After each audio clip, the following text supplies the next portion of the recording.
இந்த மாசிடோனியா என்ற நாடு தான் இந்தியாவை போல பல்வேறு இன மக்கள் கொண்ட ஒரு நாடு. இப்போ இந்தியாவில் பல மக்கள் கலாச்சாரங்கள் உள்ள நாடு தானே.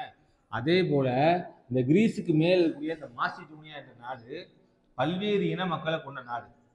அதனால அந்த நாட்டை இந்த மாசிடோனியாவை சுற்றி இருக்கக்கூடிய எல்லா நாடுகளும் கைப்பற்ற பார்க்குது. இந்த மாசிடோனியாவுக்கு வடக்கில் இருக்கக்கூடிய நாடு தான் செர்பியா, தெற்கில் இருக்கிற நாடு கிரீஸு, கிழக்கில் இருக்கிற நாடு பல்கேரியா.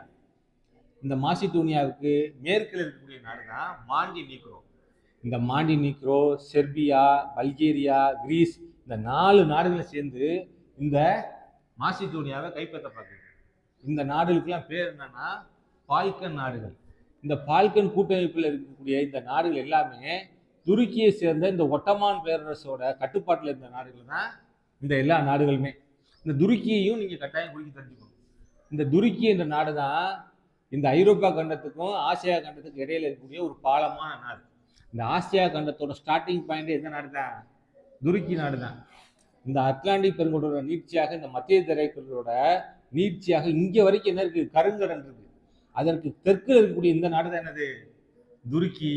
இந்த துருக்கியை சேர்ந்த அந்த ஒட்டமான் பேரரசோட கட்டுப்பாட்டில் தான் இந்த பால்கன் நாடுகளான இந்த கிரீஸு, மாண்டினீக்ரோ, பல்கேரியா, ருமேனியா இந்த நாடுகள் எல்லாமே யாரோட கட்டுப்பாட்டில் இருக்காங்க?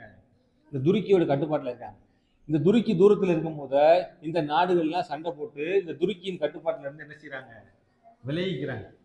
இதன் அடிப்படையில் லண்டன் என்ற உடன்படிக்கையின் அடிப்படையில் தான் இந்த நாடுகள்லாம் சேர்ந்து அல்பேனியா என்னும் ஒரு நாட்டை உருவாக்கியிருப்பாங்க. எதுக்கு பக்கத்திலேயே? இந்த மாசிடோனியாவுக்கு பக்கத்திலேயே அல்பேனியா என்ற நாட்டை உருவாக்கியிருப்பாங்க. இப்போ என்னென்ன நாடுகள் எல்லாம் குறிக்க தெரிஞ்சுக்கிட்டீங்க? கிரீஸுக்கு மேலே இருக்கக்கூடிய மாசிடோனியா, மாசிடோனியாவுக்கு வடக்கில் இருக்கக்கூடிய செர்பியா, கிழக்கில் இருக்கக்கூடிய பல்கேரியா, அடுத்து மேற்கில் இருக்கக்கூடிய மாண்டினீக்ரோ, தெற்கில் இருக்கக்கூடிய கிரீஸ். இந்த நாடுகளையும் நீ குறிக்க தெரிஞ்சுக்கிட்டீங்க.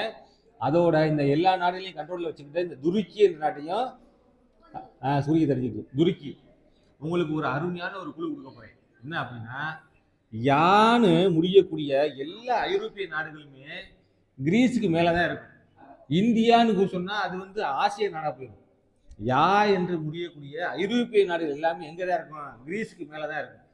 கிரீஸுக்கு மேலே மேற்கு பக்கமாக மாசிடோனியா, ஹெர்சகோனியா, பாஸ்னியா, ஆஸ்திரியா இதெல்லாம் எங்கே வரும்? மேற்கு பக்கத்தில் வரும். ருமேனியா, பல்கேரியா இதெல்லாம் எங்கே இருக்கும்? கிரீஸோட கிழக்கு புறமாக இருக்கும். ஐரோப்பா கண்டத்தில் இருக்கக்கூடிய எல்லா யா நாடுகளையும் எங்கே குறிக்கணும்? கிரீஸுக்கு மேல் பூர்வத்தில் குறிச்சிடணும். குறிச்சிட்டாலே மார்க் வந்துடும். சரியா?